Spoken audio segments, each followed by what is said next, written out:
Bonjour à tous, c'est Romain, bienvenue dans Unlocked, l'émission qui décrypte les entreprises. Aujourd'hui, je vous emmène à la découverte de Forestia, un des équipementiers automobiles leaders dans le monde, puisque une voiture sur trois dans le monde est équipée par Forestia. Et pour m'accompagner dans cette émission aujourd'hui, j'ai deux invités, à commencer par Isabelle. Bonjour Isabelle, tu es Head Bonjour, of Sustainability chez Forestia. bonjour Romain, tout à fait. Bonjour Isabelle. Et je suis accompagné également par Eugénie qui est manager of the Forestia Foundation. Euh, Eugénie, tu vas donc nous présenter qu'est-ce que la Fondation Forestia et toutes les actions de Forestia à travers le monde. Bonjour Eugénie. Bonjour Romain. Eh bien, vous l'aurez compris, on va donc parler de développement durable dans l'industrie automobile, puisqu'il faut savoir que Forestia est fortement impliqué avec une politique RSE qui s'appelle Inspire to Care, avec de réels objectifs en termes de développement durable. Mais avant de passer à tout ça, place au pitch Misat, la présentation de Forestia en moins de 60 secondes. Et c'est toi, Isabelle, qui va relever le challenge. Est-ce que tu es prête? Je suis tout à fait prête. Isabelle, on t'écoute. Alors voilà, Forestia, c'est un groupe international et tel que nous le connaissons, en fait, il a été créé en 1997 suite au rachat par Essia, qui était une filiale de Peugeot Citroën, qui a racheté le groupe Bertrand Fort. Donc ce groupe a constitué, enfin ce rachat a permis de constituer un groupe international Forestia. Et il y a eu un changement assez important l'année dernière avec la sortie du groupe PSA, du capital de Forestia, puisque suite au rapprochement entre PSA et FCA, qui a créé le groupe Stellantis. Voilà, ça a permis d'ouvrir une nouvelle page pour Forestia. Donc, le groupe à l'international, on a implanté dans 35 pays à peu près à travers le monde. Comme je disais, 115 000 salariés. C'est un groupe qui fait environ 15 milliards de chiffre d'affaires. C'est à peu près 8 000 ingénieurs à travers le monde.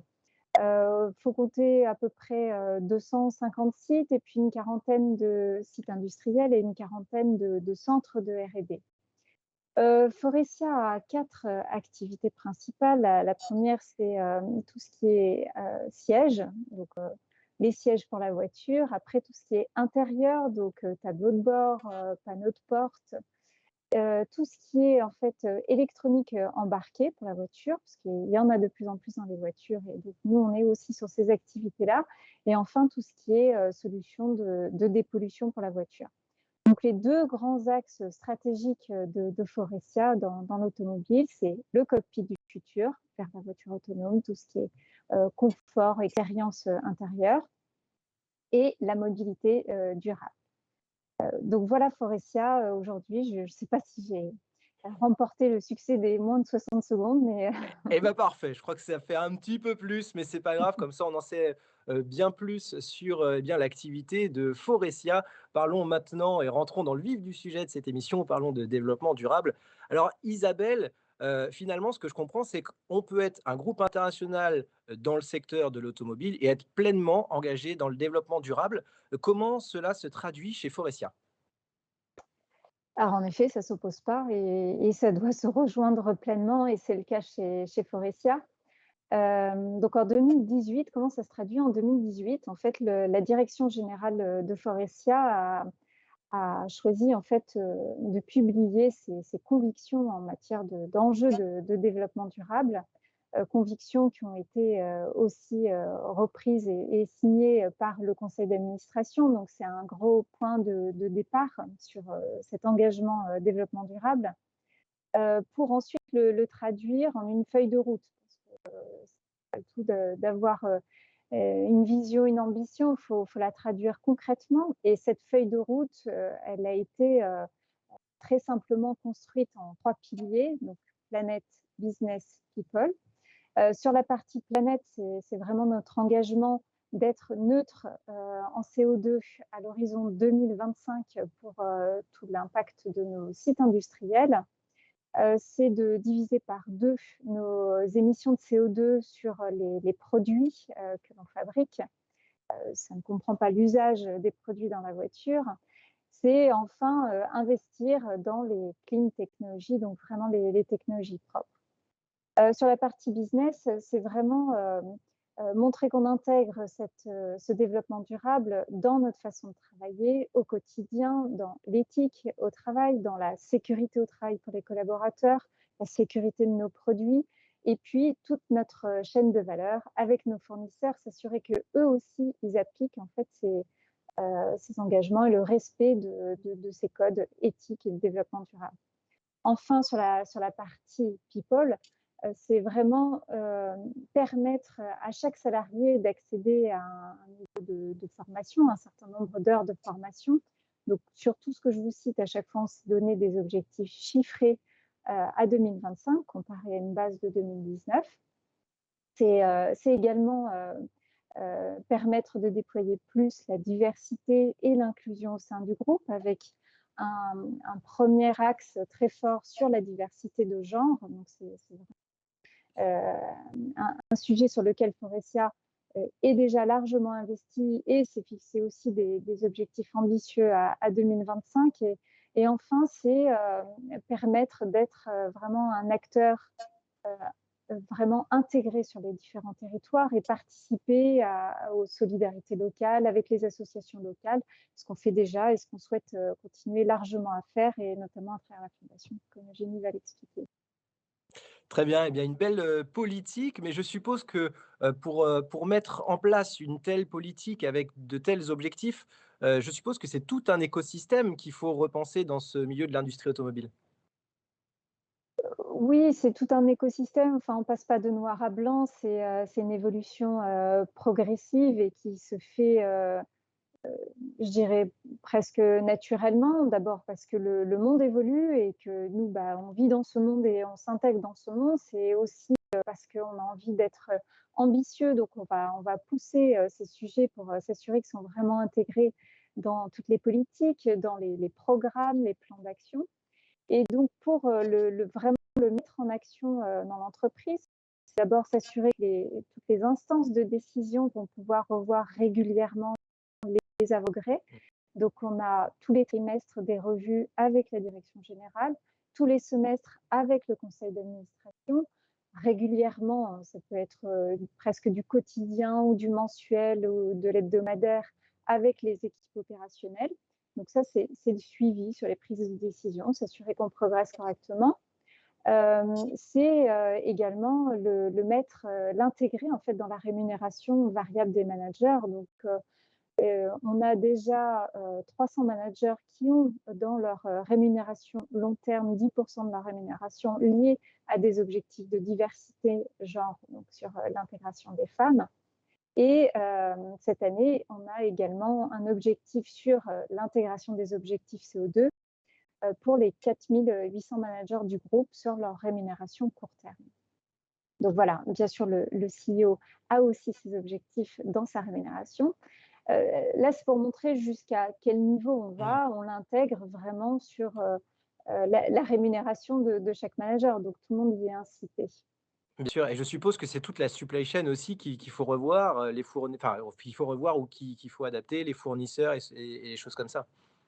Oui, bien sûr, là, c'est vrai que je ne détaille pas tout, mais Ouais. sur la chaîne de valeur avec nos fournisseurs, on a lancé, dans le cadre de notre stratégie carbone neutralité, toute une stratégie pour permettre de réduire l'impact CO2 de nos fournisseurs, donc de les engager dans cette démarche, de s'assurer qu'ils progressent, qu'ils réduisent aussi leur empreinte CO2, de leur fixer des objectifs, ce que font aussi nos clients vis-à-vis de nous en tant que Mmh. fournisseurs. Donc, heureusement, tous les secteurs d'activité sont engagés sur ces réductions de CO2. Et nous, en tout cas, on essaye de le faire vraiment de façon très ambitieuse. Et à ce titre-là, on s'appuie vraiment sur la science. Ce n'est pas juste des engagements qu'on prend comme ça. Donc, quand on connaît un petit peu plus cet univers, il faut savoir qu'à l'échelle internationale, il y a des organisations qui valident en fait les objectifs qu'on se fixe. Et nous, c'est le cas. Donc, via les Science Based Targets Initiative, on a validé en fait nos engagements de réduction d'émissions CO2. Très, très bien. Une dernière question sur cette politique globale de développement durable chez Forestia. Comment dans un groupe international, comme, l'est Forestia, cette culture du développement, durable, elle est mise en place? Je suppose que, il faut, à chaque «échelon» entre guillemets, il faut agir. Oui, oui, à chaque échelon, il faut agir. On est 115 000 salariés, donc c'est pas évident de mobiliser, tout le monde. Après, une entreprise, c'est une organisation, une structure, des départements et cetera, des équipes. Donc quand on a un groupe international comme ça, on fonctionne beaucoup par réseau transverse. Donc on a des réseaux, de champions, développement durable qui sont sur les principales business units. On a des réseaux de correspondants CO2 qui vont être vraiment les experts, dans chacune des business units, des divisions, des sites qui vont suivre, en fait l'application des actions qu'on s'est données. Il y a un réseau de pionniers CO2, sont plus des salariés qui sont, bénévoles, volontaires, qui ont envie d'être ambassadeurs sur ces sujets, qui proposent des projets et cetera. On a la même chose sur les ambassadeurs, diversité et inclusion, donc à travers le monde, partout sur, tous les sites. D'ailleurs, ce sont des sujets qui ont des réalités, très locales, hein, différentes d'une culture à l'autre. On a à nouveau des réseaux d'ambassadeurs qui vont aller promouvoir ce sujet, l'animer, organiser tout ce qui sera trophée, en faire parler, voilà, pousser les différentes initiatives. Donc, oui, on a ces réseaux qui nous aident de façon transversale pour animer, pousser nos sujets. Donc on est, une armée en interne, hein. C'est très clair. Eugénie, une question, Isabelle tout à l'heure, nous parlait, dans son introduction, de la partie people de cette politique de développement durable, et surtout de l'importance de la formation des salariés au sein de Forestia. On parle même de learning organization. Peux-tu nous en dire plus sur cette partie formation? Oui, alors en fait, oui, on parle d'organisation apprenante. Donc, chez Forestia, on a une forte volonté de développer les employés tout au long de leur carrière, donc de les accompagner à développer leurs compétences, à explorer leurs centres d'intérêt professionnels et aussi à les préparer au changement parce qu'on est une industrie qui évolue vite, l'industrie automobile. Et les métiers de Forestia se transforment rapidement. Donc, le groupe doit pouvoir compter sur des équipes voilà, très agiles dans le monde, qui sont au fait des dernières tendances et qui peuvent voilà, contribuer à l'innovation du groupe. Donc, il y a aussi un point important dans notre groupe, c'est que l'offre de formation est vraiment ouverte à tous les employés. Donc, on parle de 115 000 employés dans le monde et de tous les niveaux de responsabilité. Donc, on cascade, voilà, on a toute une offre de formation qui est ouverte à tous ces employés. Donc, pour les résumer, on a une université interne. C'est un peu exceptionnel pour l'industrie. En tout cas, voilà, une organisation très forte avec une université interne qui se compose de 5 campus. Donc, il y en a un en France, un aux États-Unis, un au Mexique, un en Chine et un en Inde. Donc, on couvre un peu toutes les régions du monde. Donc là, on va vraiment proposer des formations managériales à destination des managers pour voilà, les préparer à gérer leurs équipes au mieux, à gérer la transformation du groupe. On a aussi une communauté d'apprentissage, donc par des webinaires mensuels.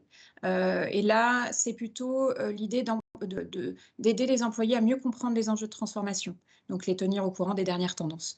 Et puis, on a une plateforme digitale de formation qu'on appelle le Learning Lab, qui est ouvert à tout le monde dans le groupe et qui propose près de 450 formations qui sont des formations métiers ou managériales aussi, et qui sont disponibles dans 20 langues, un peu plus de 20 langues, donc pour être accessible au plus grand nombre. Donc voilà, on s'appuie sur toute cette offre de formation pour aider les employés voilà, à maintenir leur employabilité et puis à se développer. Oui, puis je suppose que l'industrie automobile évolue, constamment, donc finalement, il faut toujours être, on va dire un petit peu à la pointe de la technologie. Tout à fait. Isabelle, tu nous parlais tout à l'heure dans la partie people toujours, de diversité et d'inclusion. C'est des valeurs qui sont fortes au sein de Forestia. Comment est-ce que l'on sensibilise les employés sur ces, sujets? Alors, il y a évidemment, plusieurs, niveaux. Déjà, l'animation de ce sujet, je le disais tout à l'heure, se fait à travers le réseau des ambassadeurs. Parce que Mmh. c'est un sujet qui a vraiment une réalité locale. La façon d'animer diversité et inclusion aux États-Unis, c'est pas la même que de l'animer, en Inde et encore, une autre par rapport à l'Europe. Hem, donc voilà, déjà ce réseau d'ambassadeurs. Ensuite, c'est des formations, c'est par là, donc la sensibilisation. Donc on a lancé, dès, 2019, début 2020, un programme de formation au bien inconscient. Donc, on a commencé par cette première sensibilisation. Là, il s'agit de former tout le monde à ce sujet-là, et on a commencé par, tous les managers qui sont dans les comités de direction, pour s'assurer qu'il y ait pas de discrimination et qu'on comprenne bien, en fait, quels sont peut-être, des biais qu'on peut avoir, malgré nous dans les relations, humaines. Donc voilà, c'est le premier niveau de formation. Et puis, Jenny l'expliquait, on a une offre de formation, très, très large, hein. C'est vraiment une force, chez Forestia. À l'intérieur de cette offre de formation, on a aussi bien des formations, digitales, des MOOC, sur la diversité de genre, sur l'inclusion. Et on a également des formations qui sont peut-être, plus, physiques cette fois-ci, qui vont être dans le cadre de programmes destinés à des populations, jeunes femmes talents, talents, femmes, plus seniors. Et voilà, et de cette façon-là, on a, une offre de formation assez large, soit par public, soit, tout le monde. Et puis enfin, on a des programmes de coaching et de mentoring, qui s'adressent, aussi, aux femmes, tout niveau, tout profil. Et voilà, c'est de cette façon-là qu'en fait on anime, le sujet. De plus, en termes d'animation, en termes de communication interne, on a organisé, en 2021 les premiers, trophées, un événement international, digital, sur la diversité et l'inclusion, qui a permis de rassembler, tous les salariés au niveau, mondial à travers, cet événement. Donc ça a été, quasiment une demi-journée de conférences en ligne, de résultats sur ces trophées, où on a eu plus de 90 projets, qui ont été, présentés. Donc voilà, des événements qui sont très forts, animés, au plus haut niveau, et puis régulièrement cette animation de réseau d'ambassadeurs. Très bien. Eugénie, toi, tu es donc, manager de la fondation, Forestia. Est-ce que tu peux nous présenter donc cette fondation Forestia et nous expliquer dans quel but elle a été créée? Oui, je suis très contente d'en parler parce que c'est quand même, une chance d'avoir ça dans un groupe comme, Forestia, une fondation d'entreprise. Donc, pourquoi on l'a créée? Il y a 2 raisons à cela. Je dirais la première, c'est qu'au-delà d'être un industriel et un employeur, Forestia, c'est aussi un acteur de la cité. Mmh.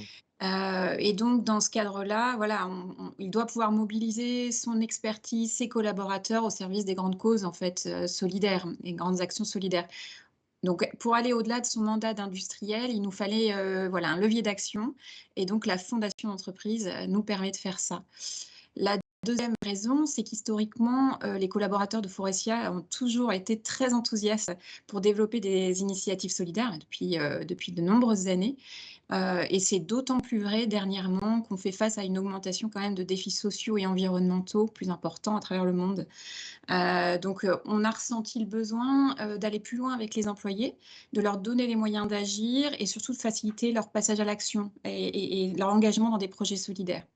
Donc, on a créé une fondation d'entreprise, c'est la fondation Forestia en 2020, elle est toute jeune, et sa mission principale, c'est soutenir les projets portés par nos collaborateurs, dans le monde sur 3 domaines prioritaires. Donc, on va aider, sur l'éducation, la mobilité et la préservation de l'environnement. Donc, voilà, ce levier-là, c'est le pilier de l'engagement sociétal du groupe, hein. Donc, chaque année, de octobre à novembre, nous invitons nos collaborateurs à soumettre leurs idées d'action à impact, à travers un appel à projets interne. Et suite à ça, on sélectionne plusieurs projets, et grâce à la fondation, on peut soutenir ces projets de façon plus importante en leur apportant du financement financement, de l'expertise, ou en créant des liens avec des organisations d'intérêt général qu'on connaît, ou d'organisations plus locales. Donc c'est vraiment un bel outil qu'on met à disposition des employés Forestia. Et c'est notre particularité de se reposer et de s'appuyer sur nos collaborateurs, parce que ce sont eux qui vont porter l'action de la Fondation au quotidien, sur le terrain, au plus près des communautés locales. Et forcément, ce sont eux qui sont plus au fait des besoins des communautés. Donc, c'est cette mobilisation forte des collaborateurs qui nous permet de mieux accompagner les projets de solidarité et de leur donner davantage d'ampleur. Et au-delà des projets employés, on crée aussi des alliances avec des associations. C'est ce qu'on a fait par exemple avec la Fondation de France dernièrement. Voilà, l'année dernière, avec la situation sanitaire en France, on s'est aperçu que les étudiants français vivaient la situation de façon dramatique pour certains.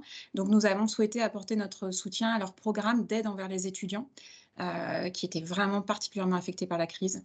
Donc, nous avons focalisé nos efforts sur leurs besoins essentiels, leur apporter une aide pour répondre à leurs besoins essentiels, tels que l'aide alimentaire, financière, un soutien psychologique, parce qu'il y en a eu besoin pendant cette année, il y en aura encore besoin, je pense. Donc voilà, c'est ce genre d'action qu'on mène avec la Fondation. Et tu le disais, historiquement, Forestia s'est toujours beaucoup investi au niveau, local par des actions de bénévolat. Ah oui, oui, c'est historique, c'est vrai. Il y a une culture du give back, donc de la solidarité très ancrée dans le groupe. On a toujours, et Isabelle l'a dit, voulu être intégrés harmonieusement dans nos communautés et avoir un impact positif. Donc chaque année, nos sites dans le monde s'investissent ponctuellement dans des actions collectives sur le terrain, en fait. Donc il y a des initiatives citoyennes comme du bénévolat qui s'organise, des collectes de vêtements, de nourriture, des challenges sportifs solidaires. Et il y a une joie authentique, j'allais dire, dans ce groupe, à se sentir utile. On estime qu'il y a à peu près 10% des employés dans le groupe qui s'engagent dans des actions solidaires. Et ça, c'est que la partie connue. On D'accord. pense qu'il y en a beaucoup plus qui sont engagés à titre personnel dans du bénévolat, hein, auprès d'associations. Donc si on parle de chiffres, ils jouent en notre faveur parce qu'on est une communauté humaine forte, 115 000 employés dans le monde, 10% de 115 000, c'est déjà quelque chose. On a 300 sites dans le monde aussi, donc on peut faire et s'aimer beaucoup de nos actions. Et puis, vous imaginez l'énergie qu'on peut déployer tous ensemble si on commence à se mettre à travailler pour nos communautés.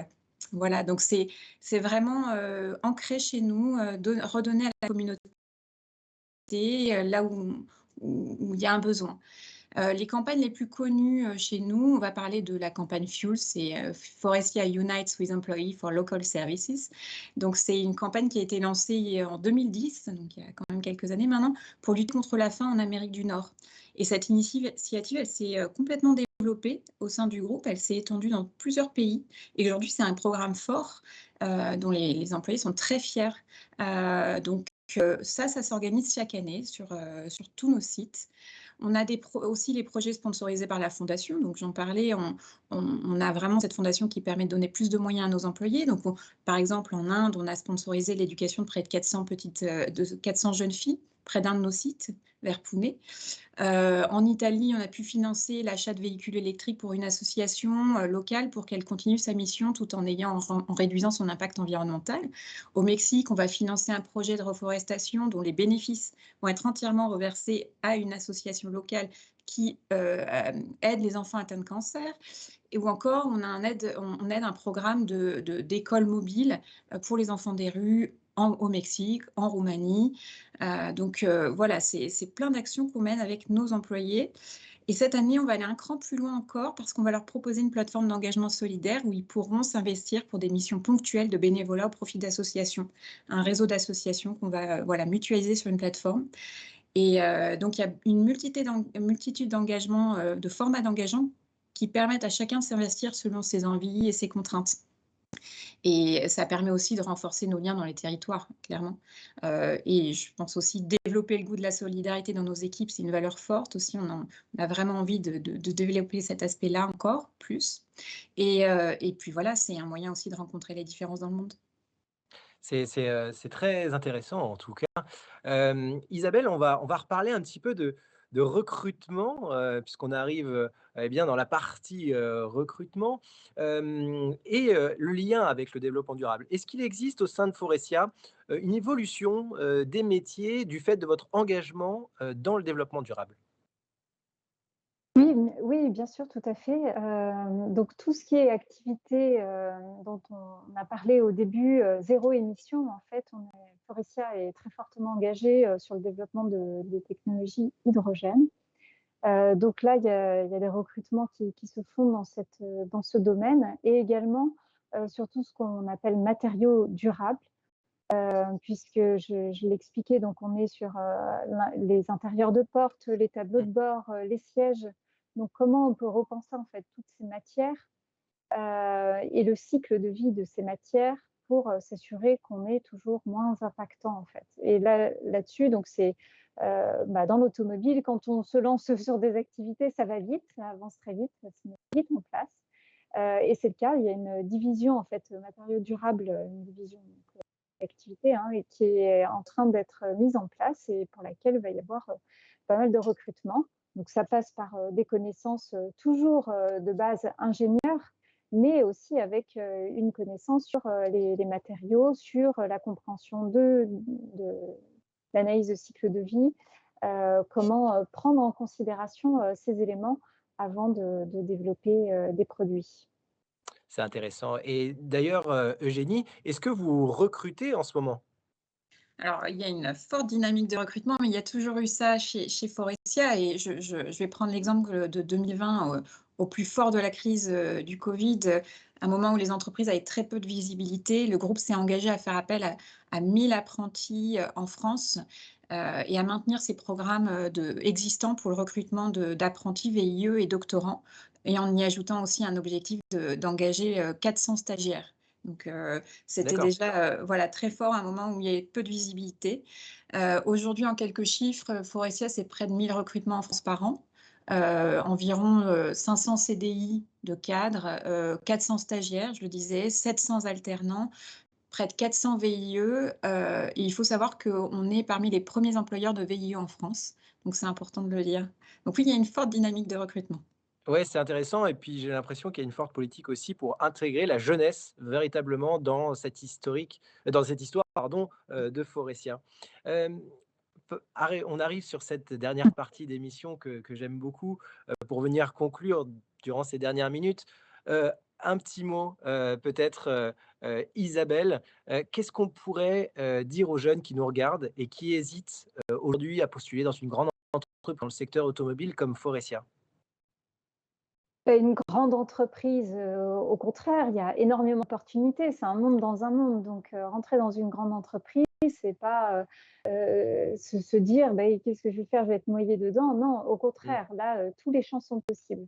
Donc quand on est jeune et qu'on a, de l'ambition et beaucoup d'envie, c'est possible chez Forestia. Il y a vraiment aussi une politique, mobilité, donc entre les différentes business units. Donc ça, c'est très intéressant pour un jeune. Et le développement durable dans l'automobile, le secteur automobile est en pleine transformation. Et Forestia aussi est en pleine transformation. J'expliquais en début d'interview, donc avec cette sortie de notre actionnaire majoritaire, et donc le groupe est vraiment en train de se transformer avec les nouvelles activités, comme l'hydrogène, on en parlait, et les matériaux durables. Donc il y a des vraies opportunités, et ce qu'on vous a expliqué sur le développement durable, c'est pas juste ce qu'on présenterait, dans un rapport annuel, c'est une réalité dans l'entreprise.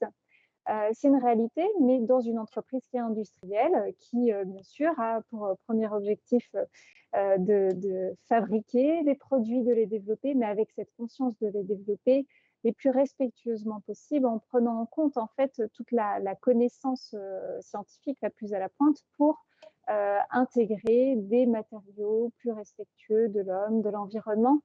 Donc on rentre sur des métiers qu'on connaît, des métiers qui sont sur des activités qui intègrent des notions nouvelles, et surtout quand on est un jeune, on rentre avec ses envies, avec sa vision, et c'est ça qu'on vient apporter.